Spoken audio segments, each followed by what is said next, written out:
don't know much, and speak about that part of it that you know something about. And so I say I don't know much about the arts, so I grew up in a home where the arts were very much present. And I've been interested in the arts all my life, but it's not something that I really studied deeply.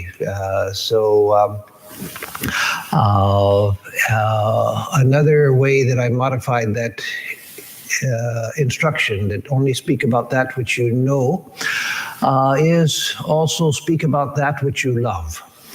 Speak about that which you love, and speak of it from that standpoint. Now, there's a great value to expertise in any field. That's why we recognize experts. That's why if I want brain surgery, I don't go to the car mechanic. I go to a brain surgeon who is specialized in it, and hopefully one who has performed many surgeries of the type that I need, so that I'm not his first experiment. And so in everything, we recognize the value of expertise. And in the arts, that's part of what makes an artist also, is training and expertise.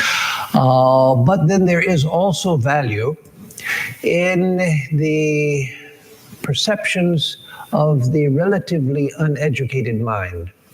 Swami Vivekananda, as long as you recognize what it is that again, you don't go to an uneducated mind for brain surgery or for rocket science or things like that. But Swamiji used to say that Sri Ramakrishna's greatness was that the very fact that he was unlettered. Yes, he knew how to read and write, but he did very little of either. And he hadn't read books and things. He could read, but he didn't read books. He had heard books from great pundits who had come through Dakshineshwar. But Swamiji said that his great originality was the fact that he was uneducated. And so he looked at everything with a fresh mind. So there also, if we recognize what we're doing, and recognize the limitations of that approach, then the observation of someone outside of a field can also be very valuable if the person is perceptive and sensitive to the subject at least. And that we see in Sri Ramakrishna. Sri Ramakrishna's perceptions, his teachings, all were extraordinarily original, because he had not been schooled in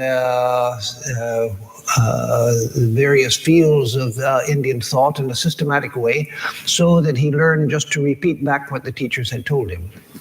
No, he looked at everything first from an experiential standpoint, and then from a original standpoint. That is the fresh mind, the mind of a child, which looks at the world and wonder at everything. As we grow up, the mind becomes hardened and our perceptions become hardened.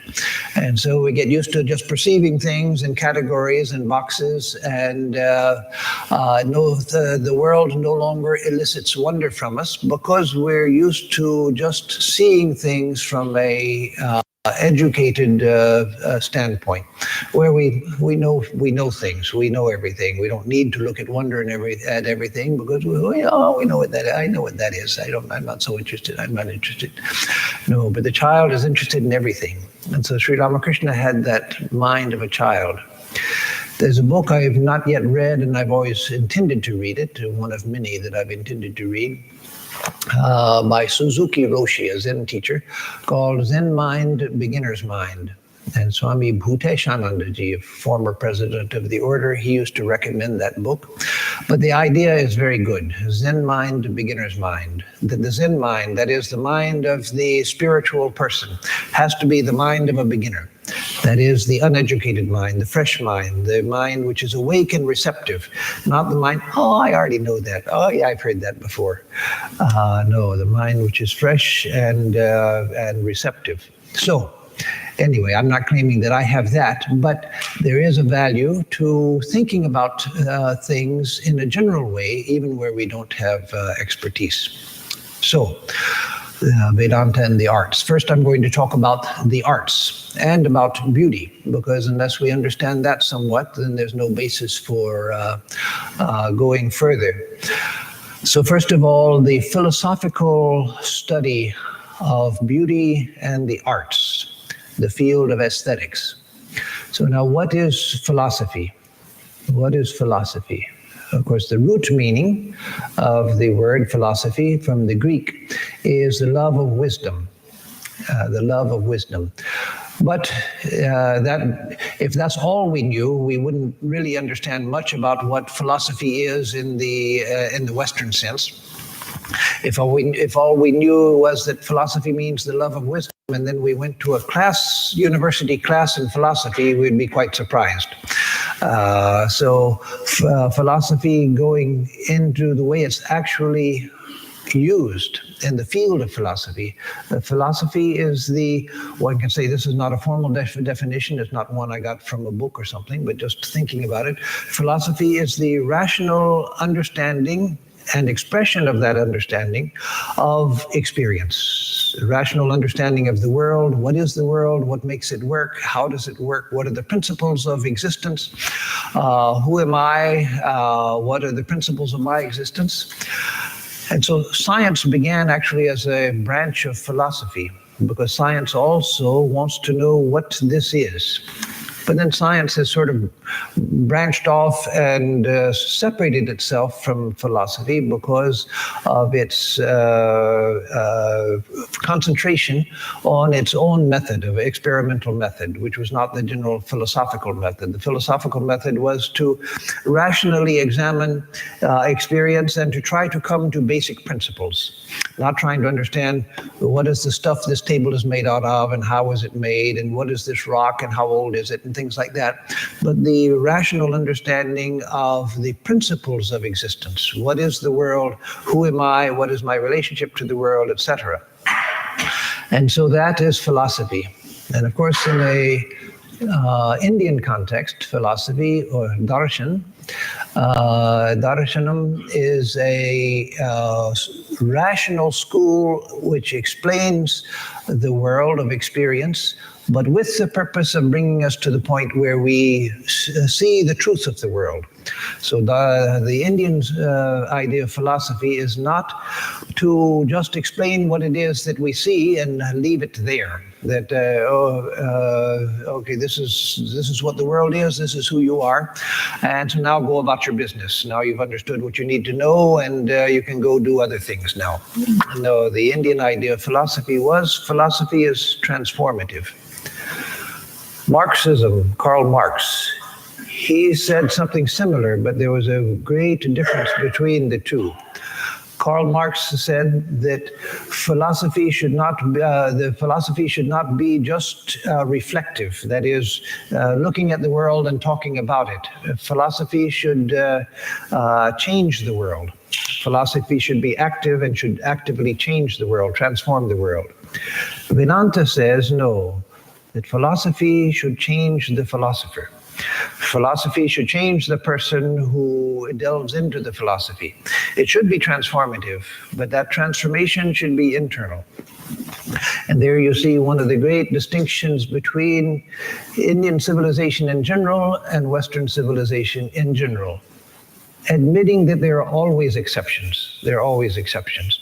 But in general, this distinction is true, that in Indian thought, the tendency is on the subjective, knowing who I am, knowing what the world is, and transforming myself. Whereas the Western emphasis has been on changing the external world, not changing myself, but changing the external world. The educated Indian response to that would be, how can you change the external world if you yourself are not transformed? Then you are imposing on the external world. You are imposing yourself on the external world. You're not really transforming the world, and that's why you find that some of the worst dictators, some of the worst tyrants in the world were people who thought they knew what the world needed, and they set out to change the world because they knew what the solution to the world's problems were. And they were going to make people transform themselves according to what they thought. So anyway, That is one of the basic differences between philosophy East and West. Again, coming back to philosophy and the philosophical study of beauty. As I've said on other occasions, because it's a very useful idea, a traditional idea, Western philosophy, which has its reflection in Indian, or it's not a reflection, but it's a correspondence in Indian spiritual thought.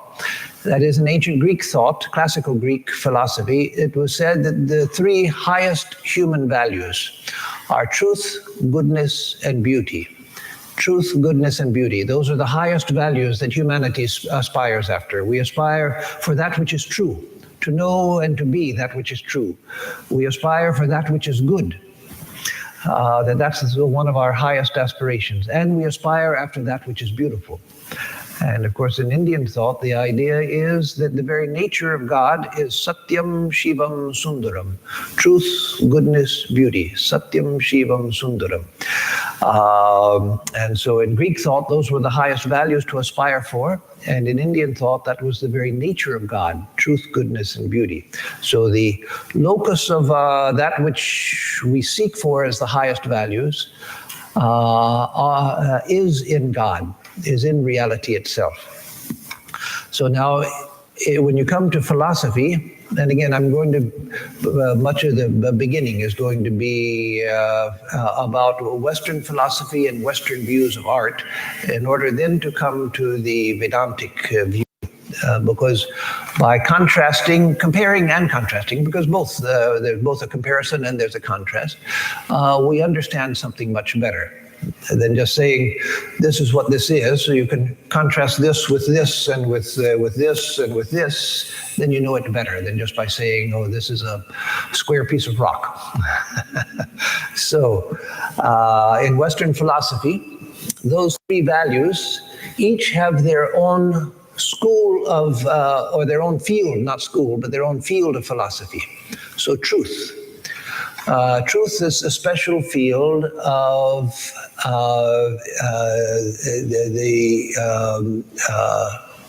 epistemology. There's epistemology. What in Sanskrit is known, and the Hindu tradition is known as Pramana Shastra. Pramana Shastra. How do we know what is true? How do we know what is true? That is the field of epistemology. How do I know truth? How do I recognize truth? How can I be sure that something is true? So the study of the means to truth is, the philosophical study of it is epistemology. And in Indian thought, it's Pramana Shastra. And so you have texts like Vedanta Paribhasha, which tells about the 6 ways of knowing according to Vedanta philosophy, which it shares pretty much with the Purva Mimamsa, the Mimamsakas, Mimamsaka philosophy, those who studied the ritual part of the Vedas. They also had these 6 pramanas. And so the study of means to know truth is epistemology. The field of knowing, or the field of study of that which is good, is the field of ethics. What, of course, in Indian tradition is known as dharma. The field of ethics, or the field of dharma. Now, the dharma shastras, they're based on the philosophical idea of dharma, what is good, but the dharma shastras are more interested in setting out what it is that you should do. Not the philosophical inquiry into what is good and how do I know what is good and all of that, but more to be a good person, do this, do this, do this, don't do this, don't do this, don't do this. So it's based on the study of ethics, that is the study of Dharma, the principles of Dharma, but the Dharma Shastra is more interested in actually saying this is what one should do. But however that be, the study of the good and what is good and how to attain to the good is the field of ethics. So you have epistemology, the study of how is it that we know. Ethics, how do I be a good person? And then the study of beauty, truth, goodness, and beauty. The study of beauty is aesthetics. Aesthetics is the name of the field of the philosophical study of beauty. So if you go to a university class on philosophy, and it's a class in aesthetics, it will be about the nature of beauty. Where does beauty, philosophers who work in the field of aesthetics, they deal with such questions as, what is beauty? How do we recognize beauty? Is beauty something which is universal? Or is beauty purely personal? Or is beauty something which is cultural? What that means is beauty something universal? That is, if there's an object which is beautiful, or a tune, melody or something, which is recognized by some as beautiful, will everyone everywhere recognize that as beautiful? That is it universally beautiful? And there we see that there are limitations, that there are things which are limitations. For instance, an example given in aesthetics classes is in Victorian England, 19th century England, the 1800s in England, African art was seen as very ugly, primitive and ugly, and was disparaged. In 20th century England, African art was seen as very beautiful. So they're within the same culture. At one time they said, oh, that's very primitive, it's savage, it's made by primitive people, they don't know art, they don't know our great English art and everything. And then later they looked at it again with a different sensibility, different perspective, and saw, no, there's great beauty and great subtlety to it. That it is expressive. You just have to look at it in its own terms and not try to see it in terms of Victorian England. And so in the field of aesthetics, the study of beauty, again, we ask such questions. So aesthetics, the philosophical study of beauty, has a larger comprehensive sphere of study, and then a smaller subset, which is what many people specialize in more than in the larger field. So aesthetics is interested as a whole in beauty itself. What is beauty? Where is beauty? Is beauty out there? Is beauty in here? Is beauty in the mind? Is beauty in the way things are arranged? How is beauty expressed? How do we experience beauty? How do we recognize beauty, etc.? And then the subset, which is what most people are interested in when they study aesthetics, is the field of art, the philosophical study of art. Now, it's not the study of how to paint and how to sculpt, or how to write a novel, or how to compose music, that you go to music school or art school or whatever. But aesthetics is the philosophical study of what is art and what makes an art a work of art. And so I should define art here in both a Western and an Indian, traditional Indian sense. The arts, oftentimes in English when we say art, we're thinking about a painting on a wall or something, or a sculpture at most. But no, the arts include music, the visual arts, that is paintings of different and styles and sculpture, etc. The performing arts, whether it's drama or dance and other types of performing arts, ballet and Bharatanatyam and the other types of world dance, and then narrative arts like writing, creative writing. That all poetry and writing novels and so forth. So all of these are arts. And what is it that makes them all arts? If we say that this whole diverse collection all is this one thing, if we say that they're creative writing and dance and drama, theater, cinema, painting, music, all of these different things, all of those are arts, then they must have something in common. What is it that they have in common? What makes them all arts? Why do we say that all of them are arts? And writing a novel is very different from composing a bhajan, which is very different from painting a picture, which is very different from making a cinema. These are all very different things, but what is it that makes them arts? What is it? Scientific deduction from any of those things that make it something much more general than... Yes, yeah, to find that which, the general principle which unites all of these things, and that basically is the question. What is it that unites all of these things? And one of the things that unites them is that they're all forms of expression. An expression of what? Now, that's where, yes, I would say that it's the expression of beauty, but where beauty is very expansive.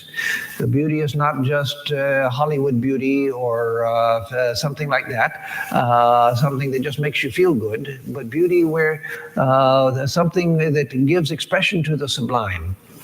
Now, that is where artists and philosophers disagree a great deal about what is beauty and whether art should be recognized as, or the purpose of art is to create beauty or not.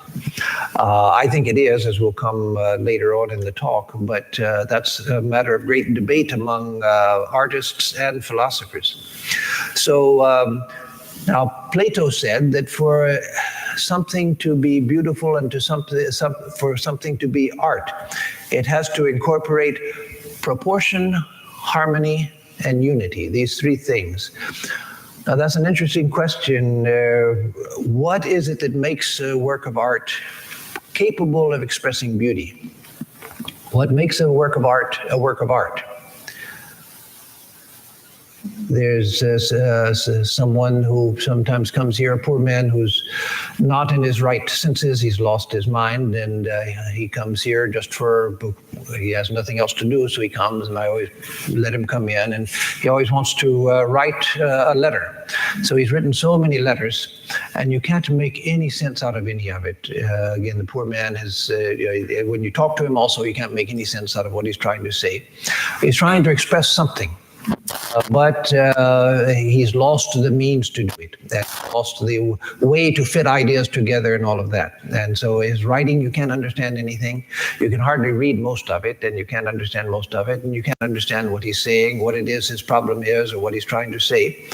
But there's that wish to express, which everyone has from the time we're born. The baby, from the time it first begins to make sounds, it's trying to express itself. It's trying to express itself. From the time the baby begins to try to get attention. When the mother smiles at it, then the baby first smiles back. Then it's trying to express itself. When it makes facial expressions, when it tracks with its eyes, when it moves its hands, when it cries, when it babbles, it's all self-expression. Everyone has the desire for self-expression. It's a very strange thing. What is it we're trying to express? Why are we trying to express ourselves? Why do we want to talk? Why do we want to communicate? The earliest records of human beings are associated with artistic expression. Why? From the time people were cave dwellers, they were expressing themselves artistically. Why? What is this need to express? Swami Vivekananda said, as I've quoted often, he said that I, Swami Vivekananda, I am convinced that even the babbling of a baby is an attempt to express the highest truth. Not that the baby knows the highest truth, or it's realized the highest truth and is trying to tell us what it is, but we're too stupid to understand what it's saying. No, it's not that the baby knows and is consciously telling us Tattvamasi, but we just can't understand what it's saying. No, but it's that desire to express. It's the desire to express which comes from within. And that what is pushing that is the manifestation of the self within, the manifestation of the divine. But I'm getting ahead of myself. I'm coming into the Vedantic field right now. So let me come back. Again, Plato said that proportion, harmony, and unity, that in a work of art you will find proportion, harmony, and unity.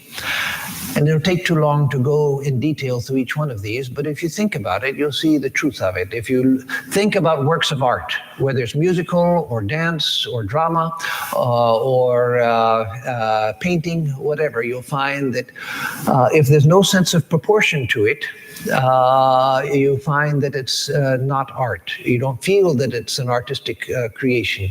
If there's no sense of harmony that comes through it, you feel disturbed by it. You don't feel that you have had an aesthetic experience, an artistic experience. And unless there's some unity to it which holds it together, then you feel the same. So that would be something that has a great merit to it. Aristotle said order, symmetry, and definiteness. Now that's a little stranger. Order we can understand, symmetry. But symmetry we have to understand in a very broad sense also, because the Japanese, who are some of the most aesthetically sensitive people as a culture in the world. Some, not the only ones, but they're some of the most aesthetically sensitive people in the world. For them, they make an art of asymmetry. But in their asymmetry, what makes it art is the asymmetry is just right. When you see the asymmetry, you see that, oh, they put it right in the right place. It's perfectly placed, and the asymmetry is perfect.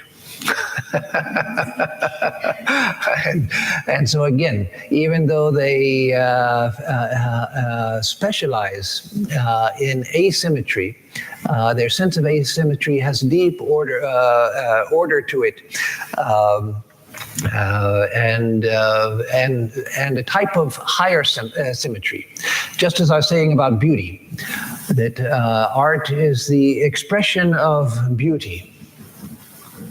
Goodness is, that is, good action is the expression of the goodness of a heart. When you go out and help somebody, that's the expression of goodness. And then being truthful, being dedicated to the truth, being dedicated to that which is, being straightforward, not harmfully straightforward, but straightforward in the good sense, that is being dedicated to truth. But beauty is the perception and the expression of that which is beautiful, but as I said earlier, in a comprehensive sense. What I mean by that, one of our American monks that used to be in Trabuco, he died some years ago in 2008. I think it was January 2008. He died a few hours after I got back from a trip to India. Swami Atmarupananda, he was an artist. And those of you who have been around the order for a while, you've certainly seen some of his paintings. He had many paintings, and some of them have been reproduced and put in many places. So he used to tell me this story about when he was an art student in Los Angeles. That oh no, I'm sorry, I'm getting the wrong story for the purpose. That's a different story. Actually, what I wanted to tell was a story from Joe Blofeld, who was an Englishman who spent many years in China before the revolution. And after that, he spent the rest of his life in the Orient, mainly in Thailand and such countries. He studied, he was a great student of Chinese culture, spiritual culture, Buddhism, Tibetan Buddhism also he went into. And he said once when he was in Thailand, he was driving and he saw at a distance through the windshield of his car this beautiful composition of colors in front of him. And he thought, what is this? He wasn't close enough to figure out what it was, but he saw that the pattern, sort of the abstract pattern, it didn't look, it wasn't geometric or anything. It was an abstract pattern, a splotchy pattern, and beautiful arrangement of colors, unusual arrangement of colors. And so he was struck by it with the experience of beauty.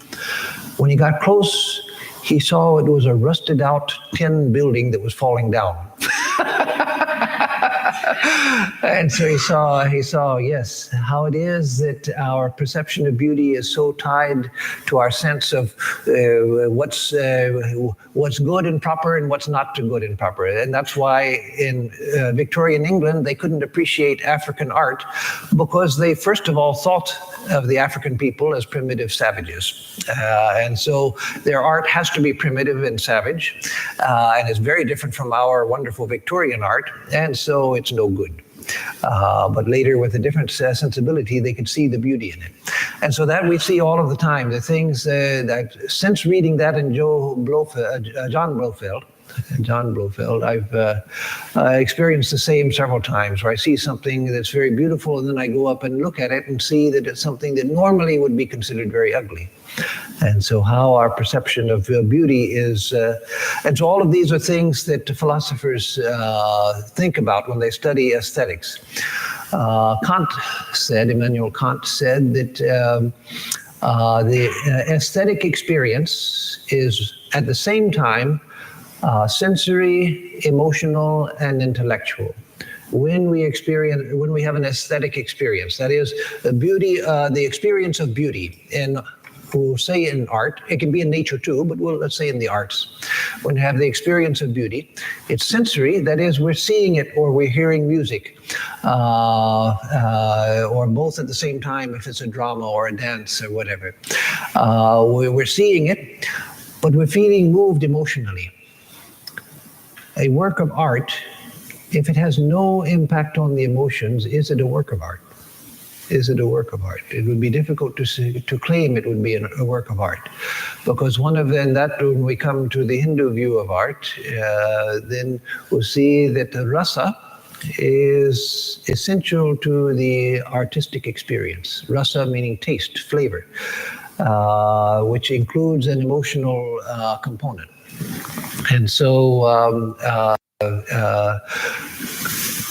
there's the sensory experience, there's the emotional experience, as Kant said, and then the intellectual experience. There's the awakening of the mind, the awakening of the intelligence by the experience of beauty. So all of these have to happen at the same time.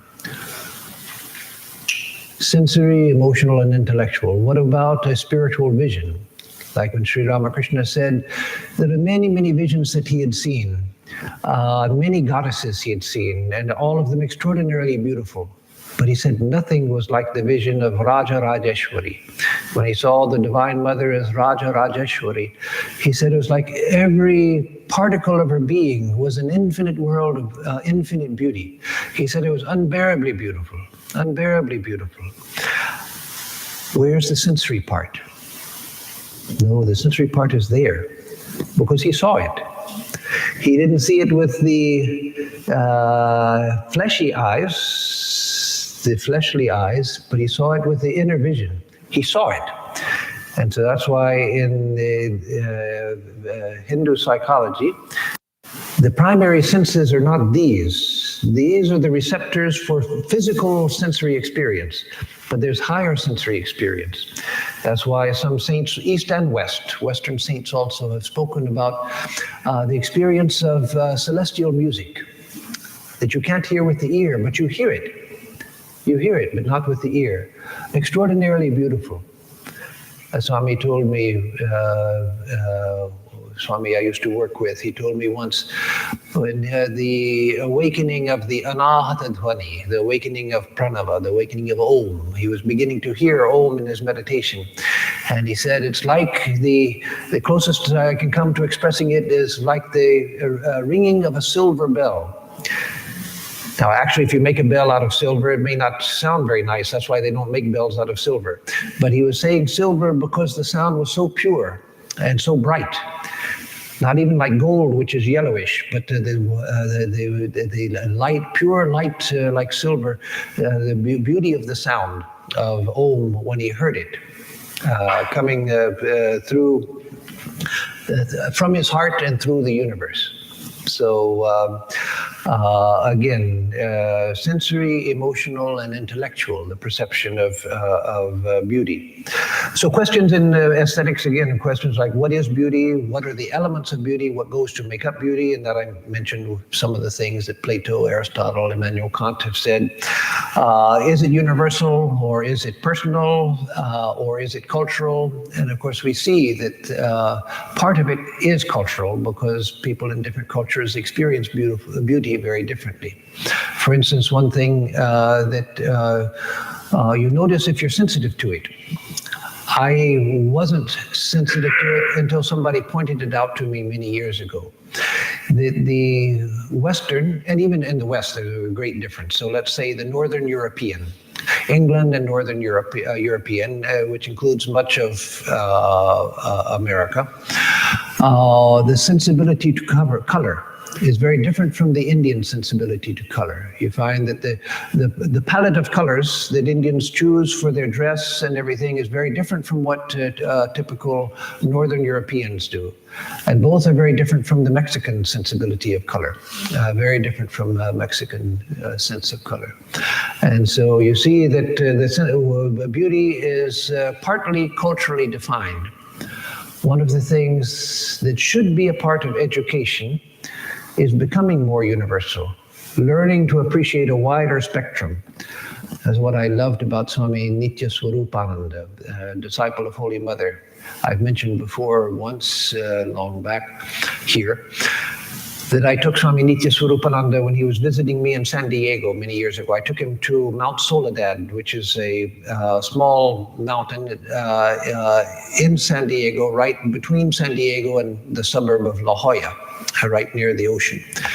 And so you can drive up to on a winding road, you drive up to the summit of Mount Soledad, and there you have a beautiful view in 360 degrees. There are no other close by mountains, only the mountains to the east of San Diego in the distance.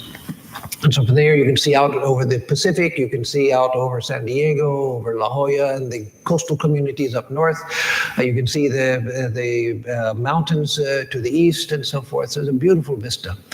But when Swami Nityaswarupananda got there, and I'd already shown him many things in San Diego over the days that the 5 days he was with me, and this was one of the last. He got out of the car and said, "Oh, now you have shown me something. Now you have really shown me something. Look here, spread out before us there is Mexico," and you could see Mexico on the southern side.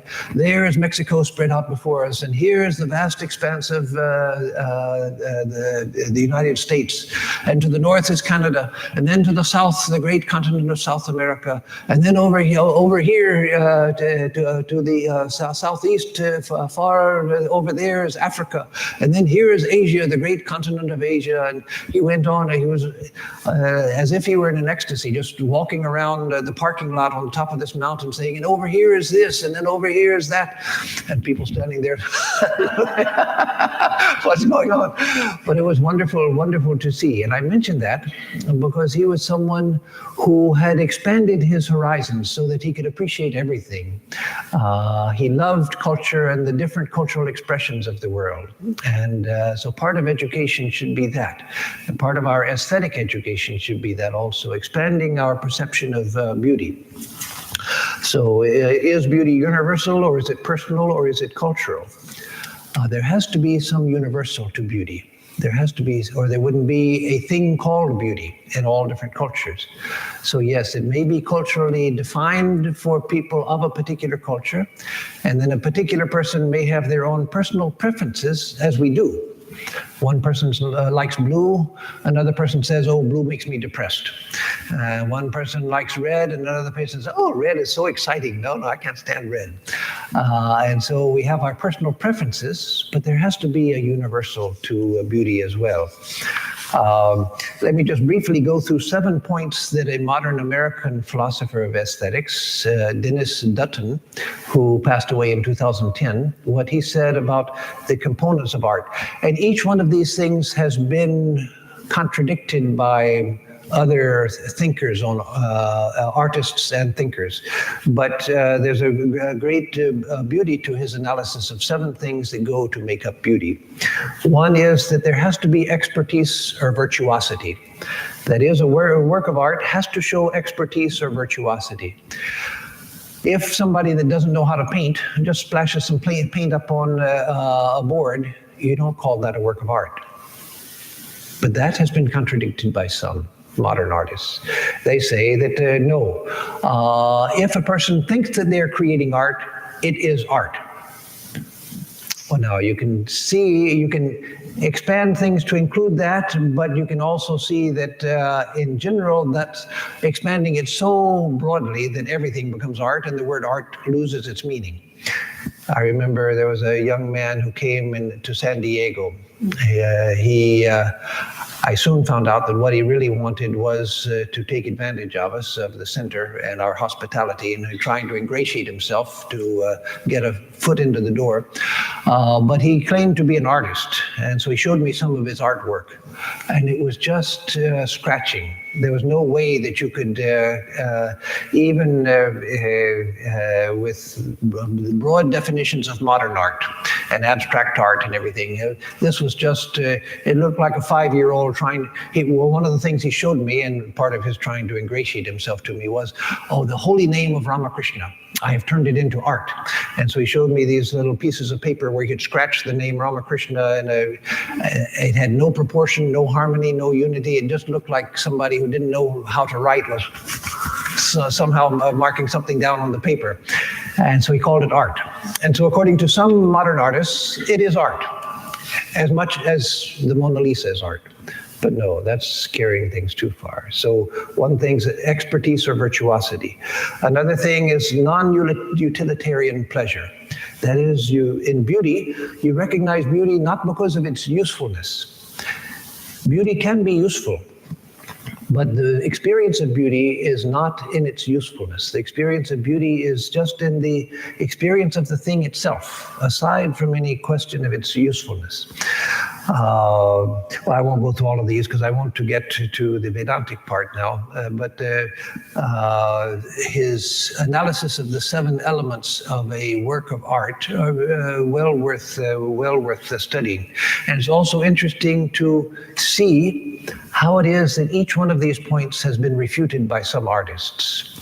But when you think about it deeper, as we looked a little bit at expertise and virtuosity, as opposed to whatever somebody calls art becomes art because they called it art, you see that no, his analysis holds up. If you really want to, if you want to say everything is art, then again, art just becomes another name for everything. But if art is to have some meaning as a category, then these elements have great meaning. So let me just say another word or two about Western art, and then we'll come to the Vedantic idea. One of the problems in modern world has become the fascination with newness and creativity, so that every artist in every field, whether it's music or art or dance, they have to make up something new. They have to push the boundaries. Make up something new means not a new work of art within a particular genre, but a whole new genre, a whole new way of doing art which nobody has ever done before. I once heard many years ago of a art exhibition in Paris, which was highly advertised before the exhibition. It was in a famous gallery in Paris, and a gallery that was used for very fine art, very expensive displays of very fine art. And the artist was very famous. And so all of Paris was tittering about this coming art show. And so people came to the art show on the opening night, and all of the great patrons of the art and the well-to-do and those who wanted to be seen by the well-to-do and everybody else who had money to pay for this exhibition, they came. And when the doors opened, they went in, and it was empty. There was nothing there, empty. They looked around, and people had spent so much money and talked about it so much, so now they can't say, well, this is ridiculous. They have to show that, no, we spent our money wisely. So what is the meaning of this? What is he trying to tell us? What is he trying? So finally somebody saw in a far corner of one of the rooms, there was a little piece of paper stuck on the wall. And I don't remember what it said, but it's something like, art is within the eye, or something like that. You know, I'm just making that up, but it was something like, and it was, wonderful, oh, wow. And it became the talk of Paris. So that's a sort of ridiculous thing that you get. Yes, there might be a point to that, but that's not high art. And you don't need to spend a lot of money to go see it. So that problem of constantly trying to come up with something completely new, breaking all of the former boundaries. So anyway, There's a lot that could be said about that, but let me come to a Vedantic view of the arts. In Vedanta, you don't find books, Vedantic books on the arts, because Vedanta was interested traditionally in realizing the truth. In Swami Vivekananda, you do. You don't find books on it, but you find that he made many comments about the arts. And in certain others, like Abhinavagupta, one of the great thinkers in Kashmir Shaivism, he also wrote extensively on the arts and had many wonderful things to say about them. But Vedanta does have, or you can find within Vedanta, a viewpoint on the arts. And of course, in Hinduism in general, there are many things written on the arts, going back to the Rig Veda, statements about the arts. And then the first book on aesthetics that we know in India, a book that was really written on the subject of aesthetics, not statements in the Rig Veda and other places, is dated perhaps to 500 BC. 500 years before Christ, an actual book on aesthetics. And so the study of aesthetics goes far back in India and was very conscious, very deliberate, very detailed.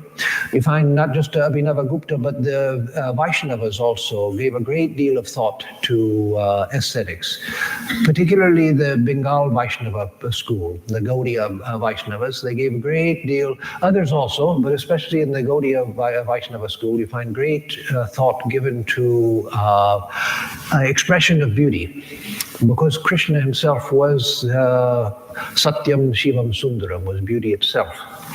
But coming to just ordinary Vedantic values and how it influences the arts. One of the wonderful things about Vedanta is its ability to harmonize and to assimilate different viewpoints. And so there's no viewpoint which can't be understood from within the Vedantic standpoint, as even if it's something that Vedanta eventually says, well, this is a very primitive standpoint, but still, it may be understood from within the Vedanta. And so that goes from the standpoint of aesthetics also, that all standpoints become harmonized because of the background of non-dual unity. Swami Vivekananda said that always remember that man doesn't travel from error to truth, but from truth to truth. And so that means that everyone who is given expression to a sincere idea, there is some truth to it. It may not be a high truth, it may not be a fundamental truth, but there's some value to it. And so everything can be understood. But Vedanta has its own viewpoint as well, as what is the sliding scale of truth, goodness, and beauty. One of the things I should say at the start is the idea in India, traditional India, that all arts and sciences are initiated by rishis and or devatas. Even Vyakarana, grammar. Grammar, the whole of Sanskrit grammar comes out of tradition, according to traditional thinking, comes out of the Maheshwara Sutrani, the 14 sutras of Shiva. With Shiva dancing with his Damaru, he gives out these 14 sutras, and the whole of Panini's grammar is based on these sutras of Maheshwara, of Shiva. And so in everything, whether it's mathematics, astronomy, astrology, music, dance, everything comes from a sacred source. Why? Because all knowledge is seen to be sacred. All knowledge is seen as sacred. And there must be a repository. If we study biology, we gradually learn more and more about biology. We discover new principles of biology, new relationships, and so forth, principles of biology. What are we doing? We're discovering knowledge, but there must be a repository. If we're discovering knowledge, it means that that which we're discovering is part of the whole, the whole vast knowledge of biology. And what we're doing is discovering it. That's quite contrary to the modern view, where you go from insentient matter up to consciousness, and then you figure things out, and you're creating things and all new things. You're discovering means you're discovering something new. But no, the Indian idea is, and it's truer to the way the mind actually works, is that there is a repository of knowledge behind every science, and that is initiated by some rishi who first perceives something of that, or revealed by a devata, perceived by a rishi or revealed by a devata, and given to humanity. And so all of the arts have a sacred source. So what is beauty according to Vedanta? Beauty according to Vedanta, again, is sundaram. And what is the locus? That is, where is beauty? Where is beauty? Well, there's more than one answer to that, but all of them are connected, all part of the same truth. In ultimate terms, beauty is the divine. The beauty is the divine, because the divine is the ultimate unity. It's the ultimate harmony. It's the ultimate harmony of all contradictions in life. It's the resolution of all contradictions in life. Again, it's beauty itself, not expressed beauty. It's unexpressed beauty. It's infinite beauty, which can't be expressed. Where do we experience beauty? We experience beauty here. And that there's not much doubt about that. Even a materialist philosopher would agree that we experience beauty here, though they may say that the beauty is out there, but we experience it, we experience beauty here, just as we experience joy here internally. The joy is not outside in an object. We experience joy here when we get something that we wanted. We experience beauty here when we see something which stimulates the sense of beauty. So the beauty is not there. There's something there which stimulates the sense of inner harmony, inner unity, inner proportion, inner symmetry that gives us the experience of beauty. So the experience of beauty is here. Swami Atulananda, Guru Das Maharaj, the great American saint of our order, who lived the last 40-something years of his life in India, he told an experience of going to Kedar Badri, the Himalayan pilgrimage centers, with Swami Turiyananda. As they were walking, they rounded, in those days you had to walk a long, long ways. Even now you have to do some walking to go to Kedarnath, unless you take a helicopter. But in those days you had to walk for a long, long distance to get to either one. And so in walking through the mountain path, this was back like in the 19 teens that he was talking about. They passed with Swami Turiyananda, and a big crowd of pilgrims going. They turned a corner on the mountain path, and there the mountainside was covered with beautiful wildflowers. And so he said that people saw the beauty of these wildflowers, and what did they do? They all sat down, closed their eyes, and meditated. That's a wonderful response. That would, most people, seeing something like that, would immediately start talking and poking each other and saying, "Oh, look at that! Oh, look at that! Oh, I remember once when I saw flowers like that in New Mexico. And oh, did you ever see the desert in Southern California, the Anza Borrego, when it's covered with flowers? That's so beautiful." And talking about it and everything. But no, these people, pilgrims, they saw this external beauty, and what did they do? They sat down and closed their eyes. Why?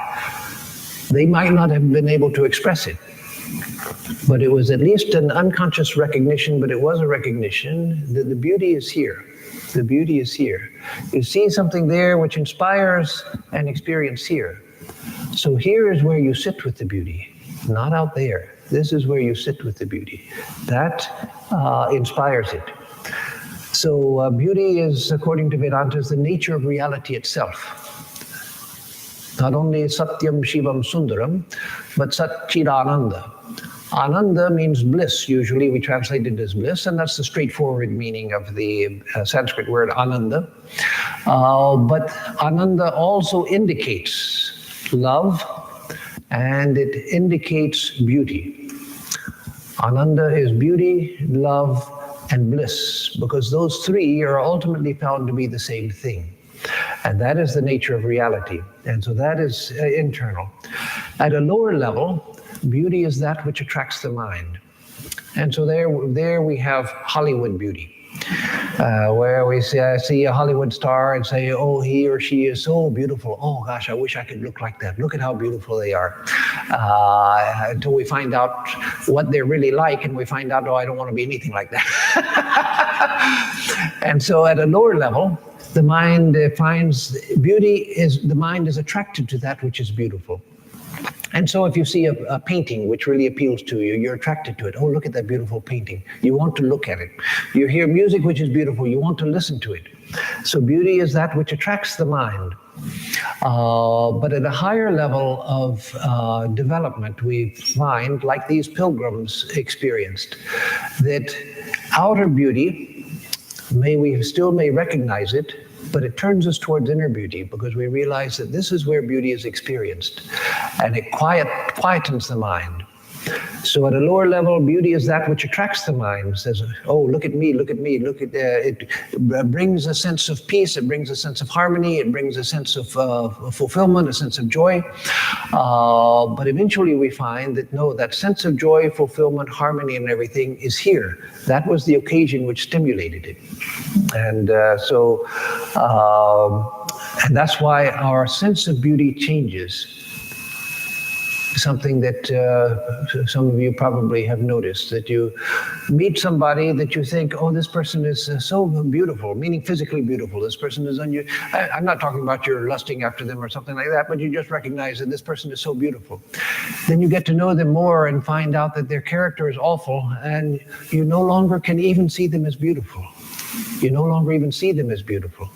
Another person who you first meet and you think, oh, he or she is very plain looking. But then you get to know them and see what wonderful people they are. And then you begin to see them as beautiful. And so our perception of beauty changes, again showing that the beauty is not there. It's not in the lines in the face. Yes, that we can point to, and we don't have to deny it altogether. But we see that the beauty there in the lines and color and everything, that comes and goes. There's something else which is expressing itself through. And that's why someone who at first didn't look impressive to us, we come to see them and love them, and we see, oh, how beautiful this person is. And another person who looks so beautiful, you find, oh, it's a worthless person. I don't want to bother with them or to look at them. And so there's something else which is expressing itself as beauty. So Vedanta says that there is a purpose to life. There is a higher purpose to life. That is the realization of truth. And so this statement I just made, that there is a purpose to life, actually this would make sense if I had spoken about everything I had planned to speak about this morning. I only spoke about a fourth of what I had planned to speak about. But in what I was going to say about Western art and developments in modern Western art, where people say that art for art's sake, and who whatever anybody thinks is a work of art is therefore a work of art. That's the definition of art, is somebody meaning it to be a work of art and so forth. Yes, Vedanta can understand even those viewpoints, but it says those are very low, primitive standpoints. They're much higher standpoints in the appreciation of beauty. And so Vedanta says that there is a purpose to life. And that which the higher purpose to art is to serve that purpose, is to reveal that purpose, is to point us in that direction. That is to give us a higher inspiration, to inspire the mind, to move the mind. Yes, we can recognize that there are many great works of art that are not inspiring. And we can recognize that, yes, they're very well done, they're beautiful in their own way and everything. But there's a higher purpose to everything. And the higher purpose to art is to reveal that which is hidden, to reveal that which is hidden, to express that which is naturally unexpressed, or in ordinary terms is unexpressed, to give expression. And so to reveal that which is more inner. And so higher art is not imitative. That is, I can paint a scene, a landscape, which tries to be exactly true to the landscape, like in photorealism. Even classical realism in Western art had an ideal behind it. It was not just imitation. There was trying to capture an ideal of harmony within that which was physically visible. But if my art is just to try to reproduce exactly what it is I'm seeing, that's not really art. We've got cameras to do that. You don't need to paint to do that. It's good in learning to be an artist to learn how to mimic the real world, because that gives you the ability to express yourself with more effectiveness. But real art doesn't just imitate the external world. That is, it reveals that which is within. It reveals something higher. So there was in South Indian philosopher, some of you have heard of him, who lived in the 20th century, Hirayana. His books on Indian philosophy are quite famous.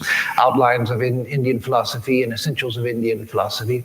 So I think it was Hirayana who said that art is the layman's yoga. Art is the layman's yoga. Meaning that traditional yoga, where you do all sorts of yogic exercises and practices and pranayama and complicated meditations and development of the skills of the mind, that's something that the lay people don't have time to do. They've got to go to work, they've got to feed their families, they've got engagements of various types they have to take care of. And so what they can do as far as such practices is limited. But art, he said, is the layman's yoga. That is, using art to express a deeper truth. And all of the arts are capable of doing that. All of the arts are meant to do that. And in India, certainly that was what art was seen as the goal of art, was to express a higher truth, to express a higher beauty. Yes, you can express lower beauty. Yes, that can be done. And there is lower beauty. But is that what you want to spend your life doing? Is that where you want to spend your life? No. If you're going to be an artist, try to reveal that which is sublime. Try to reveal that which is inspiring. Try to reveal that which motivates people, inspires people. That which causes people, like the pilgrims on the way to Kedarnath, to sit in meditation when they, to sit silently and reflect when they've seen a piece of art. When I was in Holland several years ago, back in 2009, I believe it was, I went to one of the wonderful museums. They have, of course, Holland has a great artistic tradition and some wonderful museums. So in The Hague, I went to one of the museums, Prince Maurits House, I think it was, where there is Vermeer's Girl with the Pearl Earring. And it was so moving to actually see it. I had seen reproductions of it all my life, and I had seen the movie also about Vermeer. But to actually see it's extremely simple painting, and that was why it was so moving. It was a deeply moving experience for me. The earring, which when you see the painting, it's so perfect and looks so lifelike. A pearl earring in the girl's ear. But then when you find that earring was made with two brushstrokes, that's all that's there. And yet when you look at it, you see this beautiful pearl in the girl's ear. But then you see the virtuosity expressed or demonstrated. And so art has that ability, whether it's visual art, whether it's performing arts, whether it's music, narrative arts, has the ability to move the audience. And so it also has the ability to entertain, and that is good. There's nothing wrong with entertainment. Entertainment is good. And that's why in the Puranas and in such texts, you'll find so many inspiring stories of sages and so forth. And then you'll find humorous incidents also that are very entertaining. And so entertainment also is good. It gives joy to people. That's nothing wrong with that. But behind all of it, to have a higher purpose. And so the higher purpose of art is to reveal that which is normally inaccessible. The higher purpose of poetry is to reveal.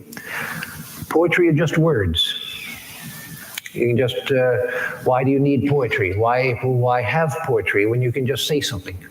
In fact, there are many people who say that, people who are not fond of poetry, they say, well, why don't they just say what they mean instead of using all of these words and rhyme and rhythm and all of that? Just say what you mean. You don't have to go to so much trouble. I'd rather just know what it is you want to tell me. But no, poetry is poetry because by the artistic placement of words and alliteration and metaphor and simile, you can evoke more from the words than words normally have the power to give. In painting, a good painter can evoke more from the placement of paint on the canvas than just an ordinary photograph. You could have a photograph, but it won't do the same thing as the painting. And even with photography as an art, an artistic photographer takes a picture which shows much more than just somebody taking a snapshot. We had a Swami in Southern California who was a very saintly Swami, a wonderful Swami, Swami Krishnananda, and he was well known in the Vedanta movement because of his eccentricities. An American Swami, he died of old age a number of years ago, but I had the blessing of knowing him. But he was always taking pictures. But it was extremely rare that he ever aimed his camera. And so he would just take his camera and go like that. So one day, there was a woman devotee that Swami Krishnananda came up to her and said, oh, I have a photograph of you. And so he was thumbing through his photographs and he gave her a photograph and said, but Swami, that's only half of my face. I said, oh. And he went through and found another and said, and that was the other half.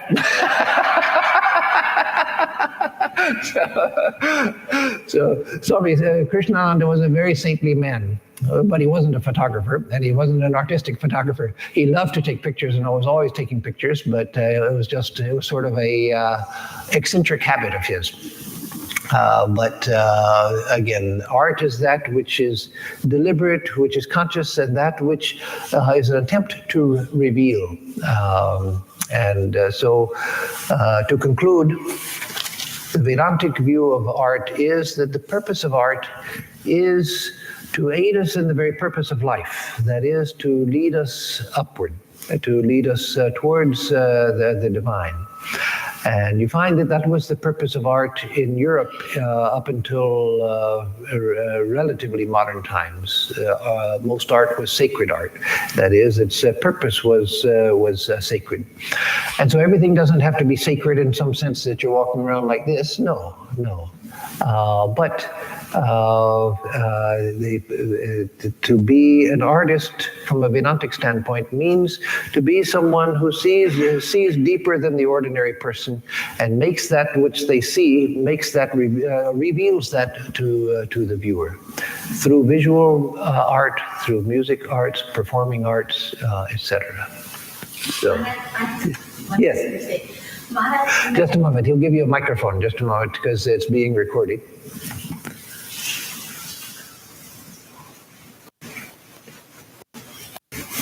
Oh, pretty. Yes. Maharaj, one time Nehruji has gone to a school where is the competition of the little children from 4th grade to 5th grade, and they are making the art. So one boy has made the paper, they have given the white paper, and he made all black like that. And the other boy in the class, he made a few plants and the birds and the laughing little babies and a man, and other is black, and then sun is coming very bright from there. So that Nehruji chose those two paintings from those boys. And the teacher was very angry on the boy who painted all. So Nehru says, come here. So, what did you do? Why you paint it all black? That boy said, because I see the India future is all black. I see what? India future is all black. India's picture is all black. Oh. And the other boy who painted little birds and the trees and beautiful mountains in the bottom, and then he painted the black, and the sun is coming very bright. So Nehruji asked him, what did you paint? He said, the India is going to grow. All the trees, all the birds, people are becoming happy because we are independent and the rising sun is coming. So we are going to rise. So these two different views of the children, Nehruji was very happy, and he think that the children, what they think in their heart, they have expressed on the paper.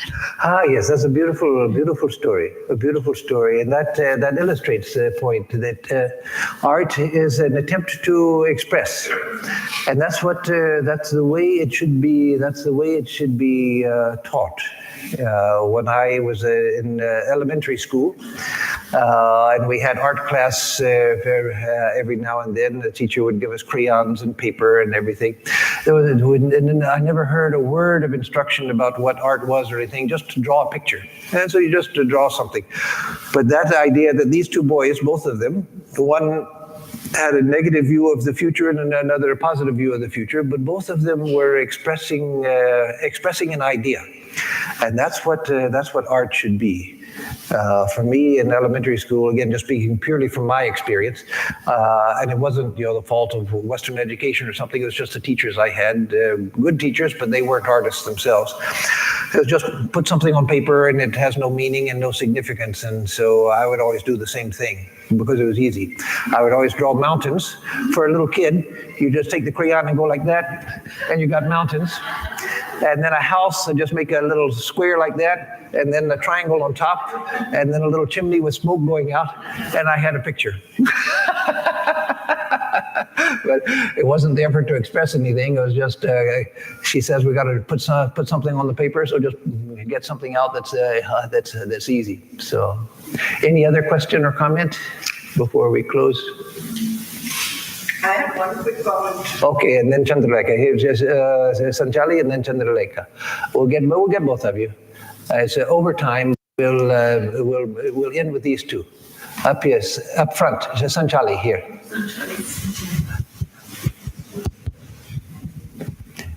And then just stay there, Jiten, because you'll take it over to...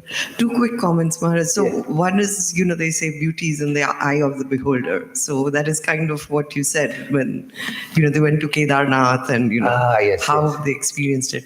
Second is we're getting close to lunchtime. So I was thinking culinary art is also considered a form of art, right? Yes. That also is art, and that you see that... traditionally in India and also in the West, the idea of food, it should be pleasing to all of the senses.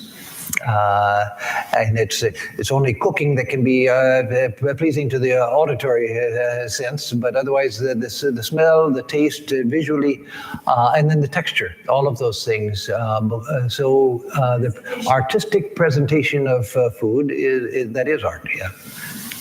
Okay. I have nothing to say that. What I was going to say, Sanjay, the first. Oh, okay. I don't know what we're all thinking about. No, I didn't. That was. I meant to ask you. I didn't give the microphone again, Jiten. I didn't hear what you said about the first. So no, just that beauty is in the eye of the beholder. Oh, but the first, something about the first? No, that's the first. That's it. That was the first one. Oh, that was the first thing. Oh, okay. Okay. Then I totally misunderstood the idea. I know that I got the beauty of the. One sentence before that. Beauty doesn't lie in the object. It's lies in the eyes of the beholder. Yes. That certainly yes. Okay, so we'll close here. Let me give a closing chant and then I'll give announcements.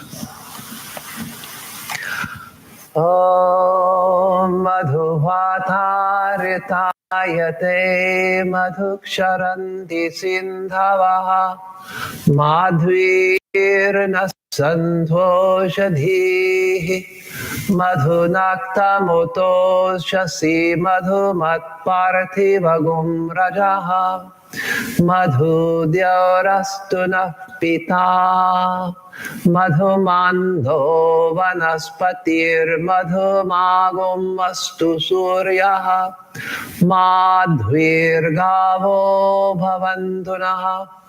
Om madhu, om madhu, om madhu. For us who seek the truth, and for all beings, may the winds blow sweetly. May the rivers flow sweetly. May the herbs yield us sweetness. Sweet be the night and the break of day. Sweet be the very dust of the earth. May the heavens pour down sweetness upon us. May the trees, lords of the forest, bear us sweetness. May the sun shed its sweetness upon us. May all the directions pour forth sweetness. Oh, sweetness, sweetness, sweetness.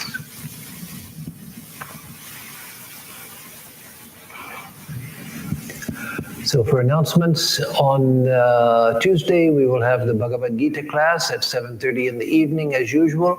On Thursday we will have the Gospel of Sri Ramakrishna class at 11 o'clock in the morning as usual. On Saturday we will have the second meditation class